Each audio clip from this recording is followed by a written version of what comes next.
In this video, you will be learning about the integumentary system.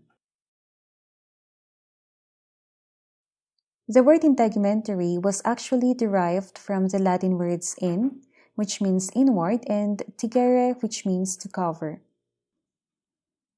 This makes sense because the integumentary system refers to the skin and its accessory structures like the nails, hairs, glands, and sensory receptors.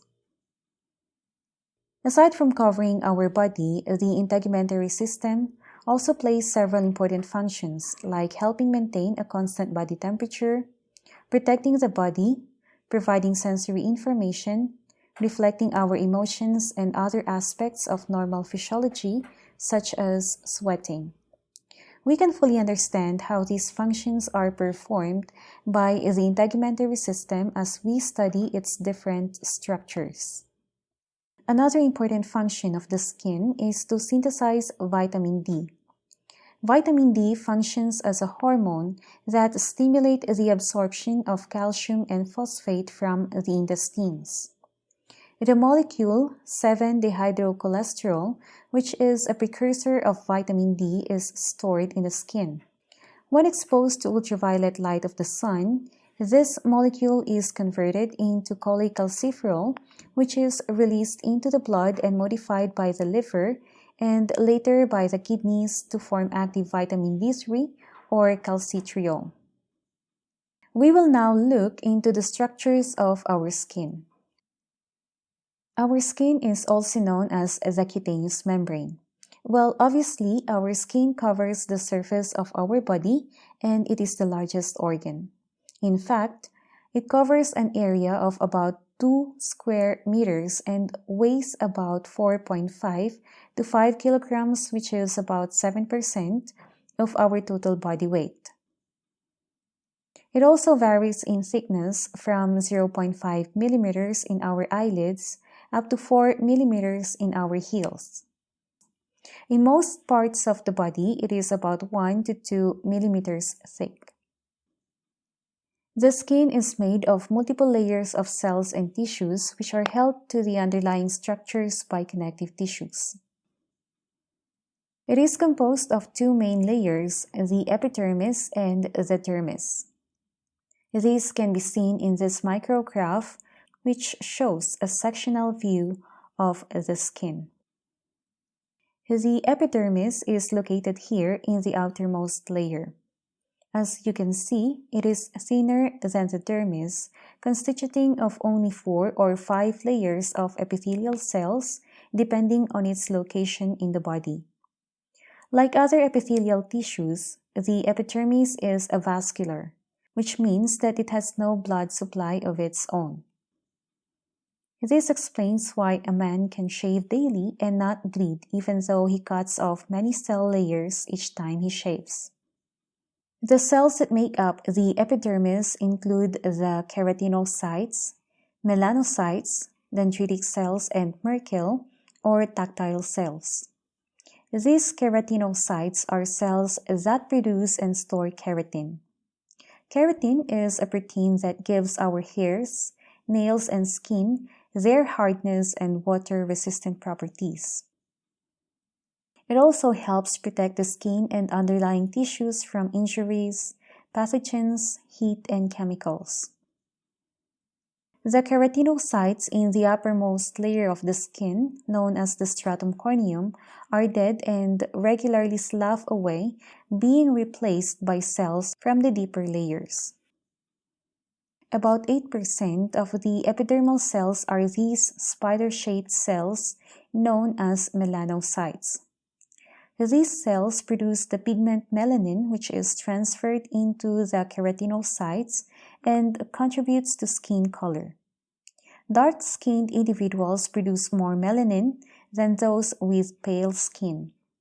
Also, exposure to the UV rays of the sun causes melanin to be manufactured and built up in keratinocytes, which results in the darkening of the skin. In fact, freckles and moles are seen where melanin is concentrated in one spot. This increased melanin accumulation is important in protecting the DNA of epidermal cells from UV ray damage and the breakdown of folic acid. Langerhans cells are dendritic cells, or cells that have tree-like structures. They engulf bacteria, foreign particles, and damaged cells that occur in the epidermis. These cells arise from red bone marrow and migrate to the epidermis. They also alert and activate immune system cells to a threat such as bacterial or viral invasion. The Merkel or tactile cells are the least numerous epidermal cells, which are located in the deepest layer of the epidermis or in the epidermal dermal junction. They are associated with the nerve endings responsible for detecting light touch and superficial pressure. Now, it was mentioned a while ago that the skin may have 4 to 5 layers of these cells. Skin that has 4 layers of cells is referred to as thin skin. From deep to superficial, these layers are the stratum basal, stratum spinosum, stratum granulosum, and stratum corneum. Most of the skin can be classified as thin skin. Thick skin is found only on the palms of the hands and the soles of the feet. It has a 5th layer called the stratum lucidum, which is located between the stratum corneum and the stratum granulosum. The deepest layer of the epidermis is the stratum basal, or also known as stratum germinativum, to indicate its role in forming new cells. It attaches the epidermis to the basal lamina, below which lie the layers of the dermis. Stratum basal is a single layer of cells primarily made of basal cells. Basal cells are cube-shaped stem cells that will soon become keratinocytes of the epidermis. All of the keratinocytes are produced from this single layer of cells, which are constantly going through mitosis or cell division to produce new cells. As new cells are formed, the existing cells are pushed upwards away from the stratum basal. Merkel cells and melanocytes are also found in the stratum basal. Superficial to or just above the stratum basal is the stratum spinosum. As the name implies, this layer is spiny in appearance. It consists of numerous keratinocytes arranged in 8 to 10 layers. These keratinocytes formed as a result of cell division in the stratum basal. They also retained their ability to divide. Aside from the keratinocytes, Langerhans cells are also located in this layer. As new keratinocytes are produced above the stratum basal, the keratinocytes of the stratum spinosum are pushed into the stratum granulosum. Cells flatten as they move upwards. Cells in this layer undergo apoptosis, or programmed cell death, as they move farther away from the source of nutrition, which is the dermal blood vessels. Also, their cell membranes thicken and they generate large amounts of protein keratin and keratohyalin. The nuclei and other cell organelles disintegrate as the cells die, leaving behind the keratin, keratohyalin, and cell membranes that will form the stratum lucidum, stratum corneum, and the accessory structures of hairs and nails.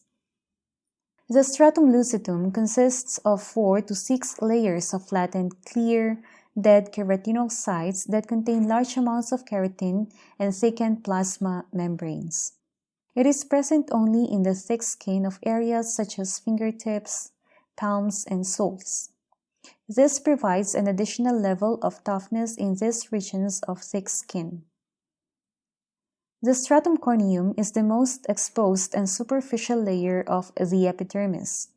It usually consists of 15 to 30 layers of cells.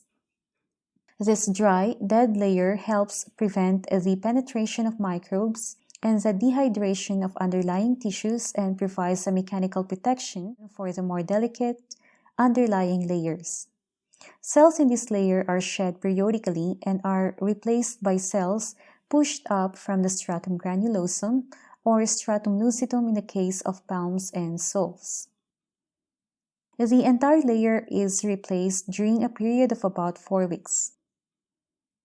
If the skin is constantly exposed to friction, there is an increased cell and keratin production that results in the formation of a callus and abnormal thickening of the stratum corneum. Below the epidermis is the dermis, which is much thicker. It is composed of dense irregular connective tissue containing collagen and elastic fibers which contribute to its great tensile strength. When we say tensile strength, we refer to the ability to stretch without breaking. In fact, leathers used in making belts, bags, and shoes are dried and treated dermis of other animals. Unlike the epidermis, which is largely made of cells, the dermis contains blood and lymph vessels, nerves, sweat glands, and other structures such as hair follicles, although portions of them project up into and through the epidermis. The dermis also has varying thickness depending on the location. For instance, it is thicker on the palms and soles and thinner in the eyelids. The dermis is made of 2 layers, the papillary and reticular. The superficial or upper portion is the papillary layer, which lies immediately deep to the stratum basal. We can see in this figure that the papillary layer has finger-like projections called dermal papillae. Many of these dermal papillae contain capillary loops that furnish nutrients to the epidermis. In the palms and soles, these papillae are arranged in ridges that increase friction and improve the grip of the hands and feet. The ridges of the fingertips are well provided with sweat pores that produce sweat which may leave fingerprints and footprints on surfaces they touch. Because papillary patterns are genetically determined, everyone, even an identical twin, has unique fingerprints and footprints. Other dermal papillae contain Meissner or tactile corpuscles that respond to light touch and free nerve endings that function as pain or temperature receptors. The reticular layer is the deepest skin layer, which accounts for approximately 80% of dermal thickness. It contains dense irregular connective tissues, blood vessels, sweat and oil glands, and deep pressure receptors called lamellar or Pacinian corpuscles. Sensory receptors, which are actually parts of the nervous system, are also located in the skin. These include touch, pressure, temperature, and pain receptors that provides us with information about our external environment. In addition, phagocytes are also found here. These are cells that protect the body by ingesting harmful foreign particles and microbes that have managed to get through the epidermis. Collagen and elastic fibers are found throughout the dermis. Collagen fibers are responsible for the toughness and strength of the dermis. They also attract and bind water to help keep the skin hydrated. Elastic fibers give the skin its elasticity.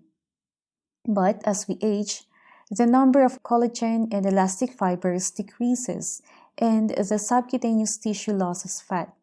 As a result, the skin loses its elasticity and begins to sag and wrinkle. The blood vessels in our dermis play a role in maintaining body temperature. When body temperature is high, the capillaries of the dermis become engorged or swollen with heated blood, and the skin becomes reddened and warm. This allows body heat to radiate from the skin surface. If the environment is cool and body heat must be conserved, blood bypasses the dermis capillaries temporarily, allowing internal body temperature to remain high. The epidermis and dermis are firmly connected. However, a burn or friction, such as the rubbing of the skin and a poorly fitting shoe, may cause them to separate. This causes interstitial fluid, or the fluid that surrounds the body cells, to accumulate in the cavity between the layers, which results in a blister. One of the accessory structures of the skin is the hair. In humans, it is found everywhere on the skin except the palms, soles, the lips, nipples, parts of the external genitalia, and the distal segments of the fingers and toes. It has protective functions which include shielding the eyes through the eyelashes and helping to keep foreign particles out of the respiratory tract through the nasal hairs. We now look into the structure of our hair. A hair is divided into the shaft, which projects above the surface of the skin, and the root, which is located below the surface.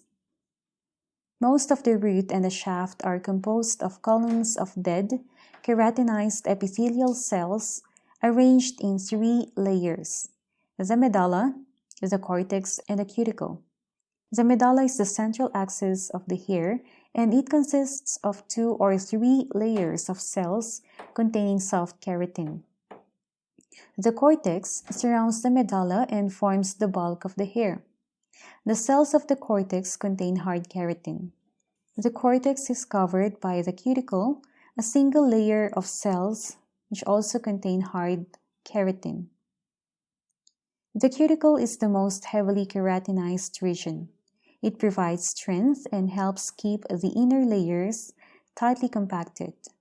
But because it is most subject to abrasion, the cuticle tends to wear away at the tip of the shaft, causing split ends. The hair follicle is a tube-like invagination of the epidermis that extends into the dermis. A hair develops and grows within each hair follicle. A hair follicle consists of a dermal root sheath and an epithelial root sheath. The epithelial root sheath is divided into external and internal parts. When a hair is pulled out, the internal epithelial root sheath usually comes out as well and is plainly visible as whitish tissue around the root of the hair.